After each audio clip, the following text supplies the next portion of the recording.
we're going to be drawing a stack of pumpkins. You will need a 12 by 18. It needs to be vertical. It's going to be kind of hard. I'm going to try to move my paper up and down for you to see the bottom to the top.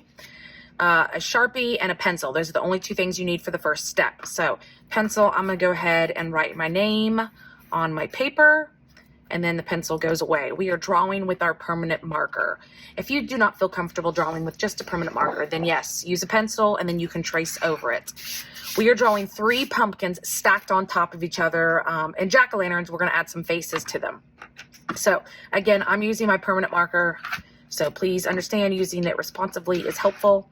And I'm going to draw 3 pumpkins. So I'm going to draw my first pumpkin, which is going to be a fatter, wider pumpkin at the bottom of my paper. So you need to be careful we're not adding the lines in the pumpkins until we have added the face. So we're going to draw the circle or the oval or whatever the shape is. Then we'll add the eyes and the mouth, and then we'll go back and add the lines.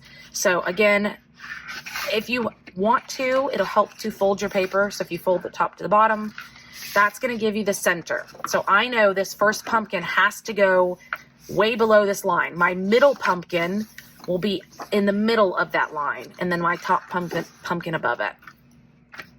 And there's no stem on this first and second pumpkin. So there's my shape. Now I'm gonna not do the normal jack-o'-lantern face. I'm actually gonna add a real type of face. He's looking up because he's obviously got a bunch of pumpkins stuck on him. So if you would like to use any type of eyes that you prefer, feel free to change up the eyes if you like them. He's going to be frowning. This is the mouth I'm doing. Again, you get to make these choices. This is your artistic decisions.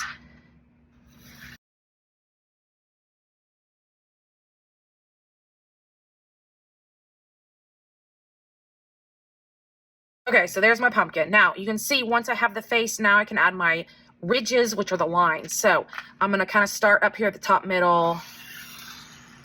Notice they are curved because this is a sphere. I don't want to go over the eyes, so I just want to make sure as I move and do these lines, I may have to jump over and around. So we're going to do this 2 more times. Again, change the shape of the pumpkin, change the eyes, change the mouth, and we're not adding a stem, not to this one. So the next pumpkin, he's kind of tilted to the side. So, and he's a little bit bigger. I want to take the bottom of the pumpkin. They should be touching.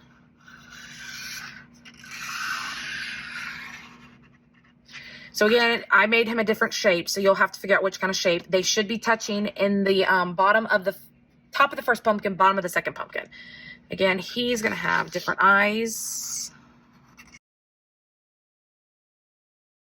It looks like he's not really worried what's going on. Okay, again, out of my lines. And this one I'm actually have a stem kind of popping out from the side because he's kind of crooked.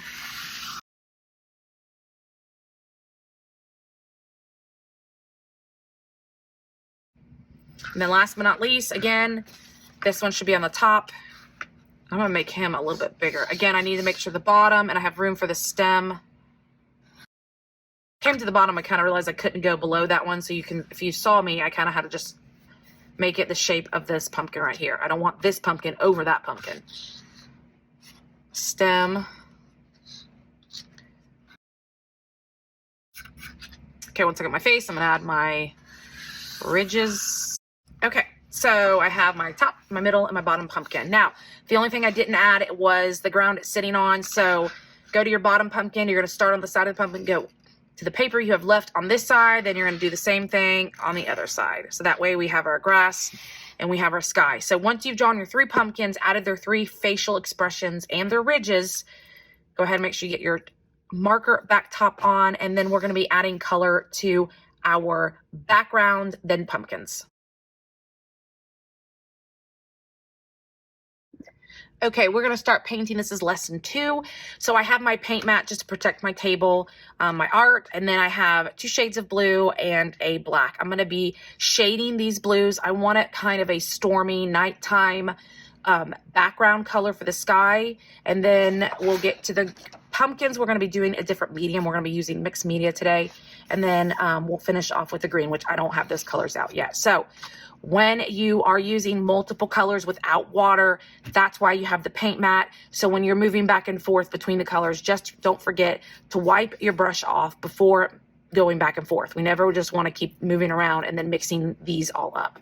So how you do that is I'm going to start with the lightest color, wipe it off, add a little darker blue, mix those together, and you don't need a lot of black. Black is the stronger color of these two.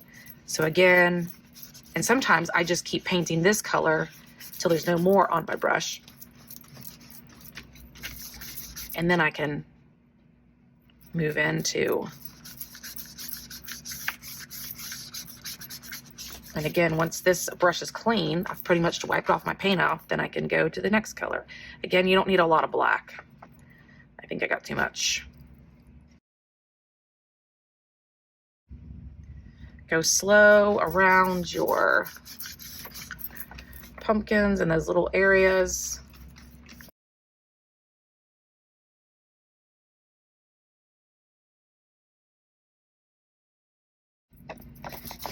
If you notice, I'm taking my brush and I'm using the flat edge. I'm turning it one way to get into the little areas, and then turning it the flat, fatter way to fill in the big space.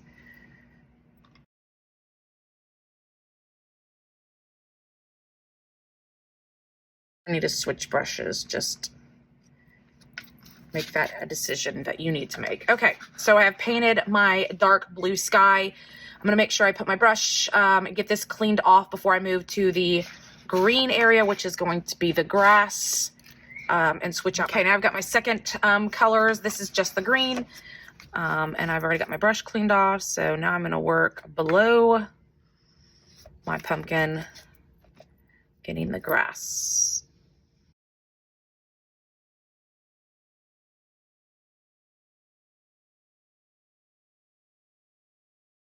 Okay, so I finished my background today. Again, make sure that you get your brush soaked where it needs to be. Make sure you close your paints up and make sure that your artwork gets to the area so it can dry and ready to add color to our pumpkins.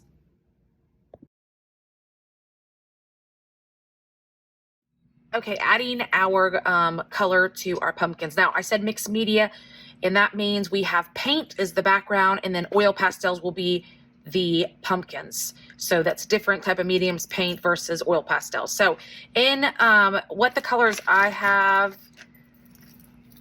green or brown, that's for the stem. So you can choose which one you want to use for the stem.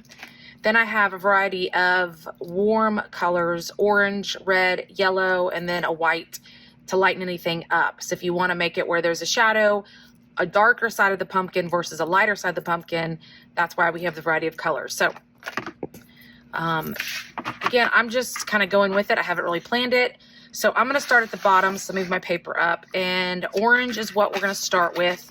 And the cool thing about our permanent marker is you should not have to worry about the lines. Now, what you could do is every section of your pumpkin,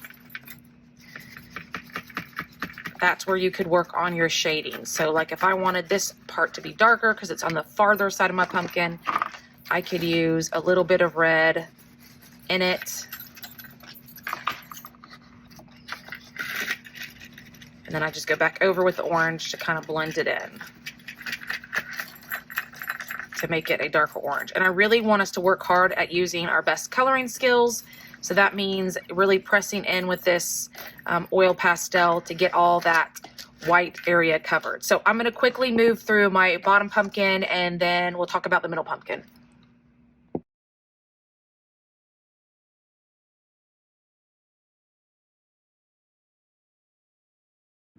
Okay, so I finished adding all the color to my bottom pumpkin. Again, I really want to get those white spots filled in. And if you saw me, I go around the eye.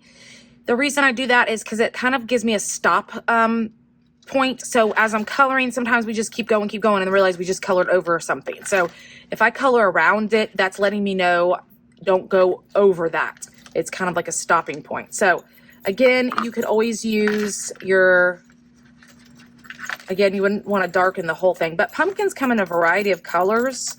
So some are more of a deep orange, some are more of a light orange, a green orange. But that is what you do. You start with your lighter color, add your dark color on top, and then you can layer it with your light color again, and it kind of blends it in. So moving to the middle orange, obviously I'm still going to use orange. I think I may mix a little bit of yellow into it, kind of like I did with the red. And then the top pumpkin, I'm going to be doing just orange, maybe a little bit of white to lighten it up. So I'm going to really run through this quick so we can get started.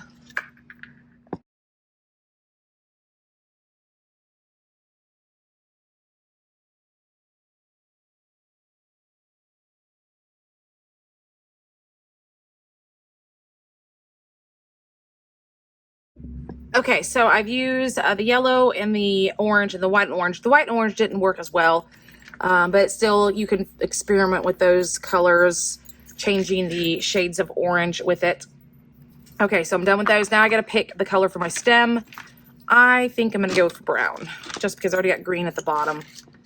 And I have finished my stack of pumpkins. So again, make sure all your oil pastels are in the right place. And you can see I have all my pumpkins done.